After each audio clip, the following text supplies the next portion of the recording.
It's your girl, Charisma, and I'm back today for a new conversation to finish up our talk on our seagrasses, and that was our Testudinum, and what it was I was doing on my final project for that class.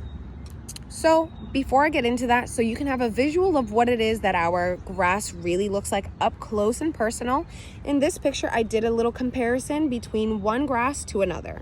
Right here is our Testudinum, and over here is our Seagrass filiformis. I'll spell that out later, but our common name for that is our manatee grass.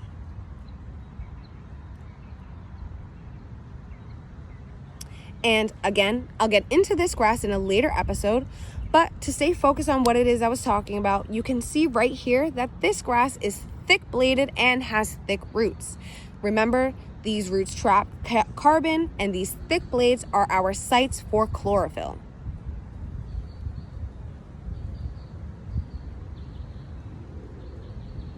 I've been trying to spell that right a couple times now. We did it. Okay, back at it again. So, to talk about it, in the project, I did a measurement of how long the grass blades were, and that being the case, I did a comparison to that with percent cover. And with the help of my friend who was able to share her data with me, she got the percent cover for the same area that I was doing in Broad Key. She went the week before me, and I really appreciate her for sharing her data. With the help of my teacher, I was able to do some awesome statistics because, again, I'm not amazing at stats, but I was able to do it with his help. And we were able to find out that the length of the seagrass is not impacted by the percent cover. You would think maybe, the more grass, the longer the blades, or maybe the shorter the blades, but that's not what is impacting the blades. So, Charisma, what did you even find out then, right? Well, finding out that that's not the reason why the seagrass blades were at their length means that there's something else, something different that's impacting this. Now, this can be something like grazing pressure, which would be attributed to fish that eat it or our turtles that come here to have the grass and to breed. Maybe hydrodynamics. Wow. I still don't think I spelled that right.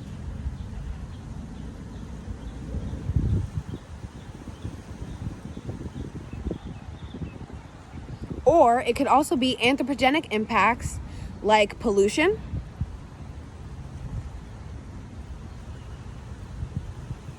or it could just be light availability due to more plankton in the water. This being the case, that just means that there needs to be more studies on what's happening with these grasses in the area. And that's kind of really what my project kind of just ended up with and telling us, because it's not the percent. There was no correlation between the percent cover and the length of the grasses. So that's all we were able to really find out. It was just really a short project on the seagrasses here, and kind of like what's going on and what's happening right now with them. What does it look like right now? That's all it was, just a snapshot into the ocean at this time. Remember, our grasses can do a lot of things for us, so we need a healthy ecosystem and environment for them to grow in, and it's always important on what people are doing. This is able to be one of the things that can tell us how humans are impacting the ocean and its environments, and that's very important to us and our future. But we're gonna get on and finish up our topic on our seagrasses today, and that was it. Nice, short, and sweet, and to the point, but it is the end, so y'all already know what's good. Like, subscribe, and vibe with your girl, and you'll catch me next time on a new conversation with Charisma. See y'all later.